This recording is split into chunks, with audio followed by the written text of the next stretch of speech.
Посла Саудовской Аравии Абдулрахмана бин Ибрагим Ар-Раиси в сопровождении супруги встречает председатель правительства республики Руслан Гагиев. Крепкое рукопожатие, а для дамы яркий букет цветов. После недолгих переговоров гости рассаживаются по машинам. В программе визита первым делом крупнейший производитель плодов сад-гигант Ингушетия. Это сорт моди, тоже в сентябре будет расти.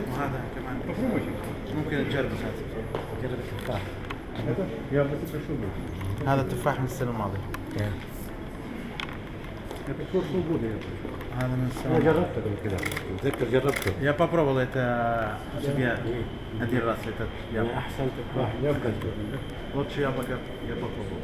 Гостей проводят по фруктохранилищам с современными холодильными устройствами, мощность которых в этом году планируется расширить до 29 тысяч тонн. На данном этапе в хозяйстве устанавливают новейшее оборудование для товарной обработки плодов. Запуск линии позволит значительно повысить качество сортировки яблок. Посол сам лично продегустировал плоды сада-гиганта прямо с веток деревьев. Которые сейчас уже начали уборку, ранний сорт.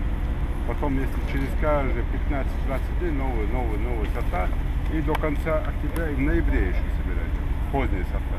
Один из главных пунктов в программе поездки – знакомство с историей региона. Экскурсия на мемориале памяти и славы выдалась весьма насыщенной. Музей под открытым небом включает в себя десятки памятников, олицетворяющих различные этапы становления республики. Об истории каждого монумента послу Саудовской Аравии в России рассказывает лично глава. Здесь трагические страницы истории нашего народа.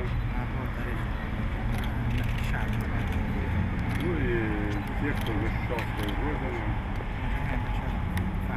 во главе различных периодов, были награждены высшими наградами государства. Ну и кто погиб. Потом пойдем с левой стороны. Вот так, если здесь отсюда смотреть, вот это впереди вот эта башня. Это в память о депортации нашего народа в 1944 году.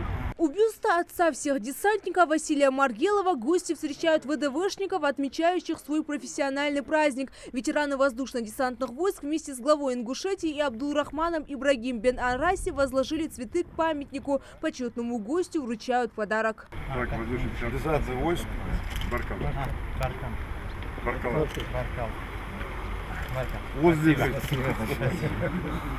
Ровно в ряд выстроились воспитанники Назрановского центра общей подготовки «Вольная борьба». Юные спортсмены дарят послу саблю, после чего демонстрируют гостям свою физическую подготовку. На кулаках или как?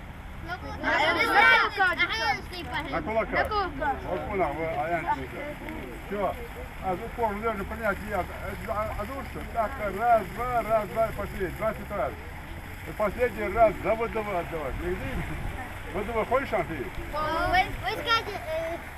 Воздушно-десантные войска, да. Все. Упор лежа принять. Раз. Два. Раз.